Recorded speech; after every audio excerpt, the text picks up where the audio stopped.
Hi mga bestie! For today's my vlog, tayo ay mag-general cleaning sa ating kwarto. Ayan. Si ate nyo ay naglilinis ng inyong room. Ang bestie nyo ay nagtitiklop ng kumot para hindi yung pagkatayo mo hindi papabayaan mo yung higaan mo na hindi mo lang tinitiklop. Tapos yan, puro pagpag lang ako dyan. Tapos inayos ko din yung mga damit ko. Tapos yung mga panlakad ko, binukod ko. Tapos pinagpagan ko muna yung mga lagayan ko ng damit. Tapos yung mga short, pinagsama-sama ko. Tapos yung damit, pinagbubukod ko din.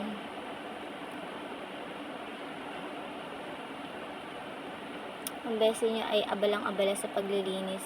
Ganyan talaga ako pag halimbawa day off ako. Gusto ko talaga ay yung masyadong nalilinis ko at nakakalkal ko yung mga kalat. Kasi 'di ba pag tayo may trabaho, puro yung walis-walis lang tayo, hindi tayo masyadong nagkakalkal. Tapos ang ginagawa ko pa dyan, naglalawa-lawa pa ako. Ayoko kasi nung may mga lawa-lawa sa taas, kahit sa mga dingding. Minawasan ko din yung mga beshi. Tapos yan, inayos ko din yung aking mga bag, tsaka sapatos. Pupunasan ko din yan. Kasi mas komportable tayo kumilos pag malinis yung ating kwarto. Siyempre, kwarto mo na lang, di mo pa malinis, makangabesyo, di ba? Ba't kailangan lagi tayong malinis? Para hindi tayo nilalamok, di ba? Ayan, portawalinis na ang mga besyo nyo. Tapos, ang ginagawa ko kasi yun, kada gigising ako talagang gusto ko ay nawawalsan ko lahat, kahit ilalim, dingding, hanggang labas wawalsan ko yan mga beshi.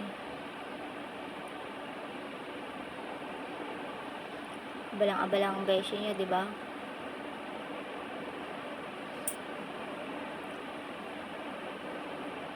Tapos yung mga hindi na dapat kailangan, pagtatapunan natin.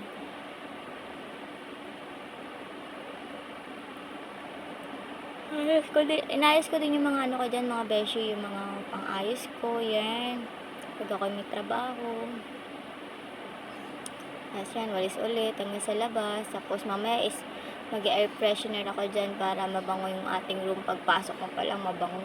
Ayoko kasi yung makuom. Di kasi yung room, yung inuupahan ko kasi ay wala siyang bintana. Yan lang. Thank you for watching.